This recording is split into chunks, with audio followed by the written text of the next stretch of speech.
When it comes to shows produced in Spain, Netflix certainly have some of the best available to stream.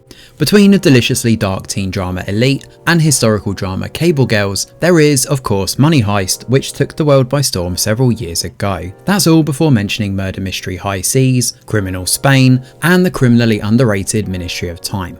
All of these shows put any sort of Spanish production coming out at an immediate buzzy high. After all, if those shows can break through and deliver quality entertainment, surely everything else on the platform can, right? Well, as 1992 proves, no it cannot. Netflix's latest thriller is split across 6 parts and attempts to juggle a cat and mouse chase, mixed in with some political tension and a sympathetic villain to boot.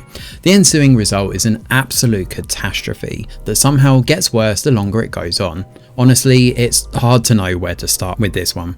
The story is cliched and incredibly predictable, and you'll have figured out most of the plot beats by the end of episode 1. The gist of the story though goes like this. One night, Amparo ends up in an argument with her husband outside his workplace, when a sudden explosion rocks the building and kills him outright.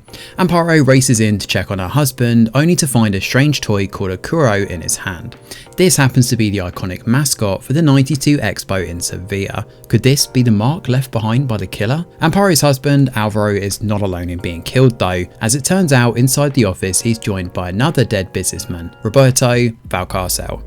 However, this guy has been burnt to a crisp. It soon becomes clear that there's more going on here than first meets the eye.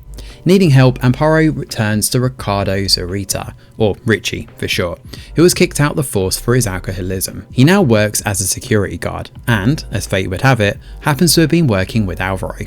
As a result, this alcoholic and grieving wife team up together to try and suss out what happened and get to the bottom of the ensuing mystery. Along the way, 1992 throws every tired cliche you can think of into the mix and adds in some melodrama that genuinely borders on comical at times.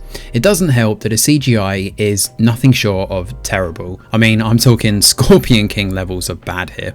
Alongside the physics-defying bodies ragdolling from explosive impacts, we also have a bizarrely fake-looking windscreen smash, and later on there's even the laughable scene on a train where the emergency brake is pulled and everybody goes absolutely flying. In fact, the biggest problems with 1992 are actually reserved for the second half of this story. At face value, the first 3 episodes aren't too bad, but it's almost impressive how the show holds back on the more incredulous elements until then. Each of the characters have their own little arcs, with defined explanations for why Richie is doing what he's doing and why Amparo wants to find out the truth. The pair have okay chemistry together, and there's a weak attempt at a subplot by trying to get Richie sober, but it's not handled particularly well. On top of that, we also get some really poorly defined characters that never step out of their one-note archetypes. There are 2 cops that are thrown into this as supporting players, Robledo and Carmen, and neither of them have enough about them to feel like anything but paper-thin NPCs. That's before mentioning Richie's old partner Machado, who's basically here to serve as mission guidance and a light Deus Ex Machina device to drive the plot forward. While the explanation for why the killer is targeting certain individuals is pretty good, the show tries to add in some sympathy for them by showing them at work, going about their day-to-day life. Some of this is absolutely bizarre too, including latex baths, fixing up toys, and somehow waltzing around Spain in a full jumpsuit without eliciting any suspicions, despite the initial bombings.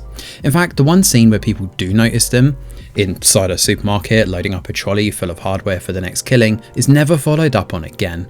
These cracks in the plot's logic soon turn into full-scale chasms. At one point, a character survives a fatal fall from a very high building, and after hitting the ground is not only still alive, but just casually gets his phone out and makes a call. Another time, our killer manages to single-handedly take out an entire villa surrounded by guards in the middle of the day, off-screen, I may add, who somehow miss him completely despite all holding guns.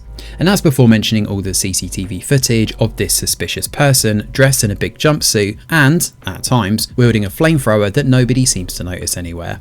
The only thing going for 1992, in all honesty, is probably the comedy factor. I mean, honestly, the effects and the way the story plays out are both so bad, you'll actually find yourself laughing at parts of this. It's obviously not intended, given how the story plays out, but that's the only positive that can be taken from this one. Ultimately, 1992 is not a good show and a difficult one to recommend. It's an overlong, poorly plotted series that goes completely off the rails and then tumbles off a cliff into the smouldering graveyard of bad TV before it. Unless you fancy a laugh or two, this one should be avoided at all costs. Thanks for watching, and do let us know your thoughts in the comments below.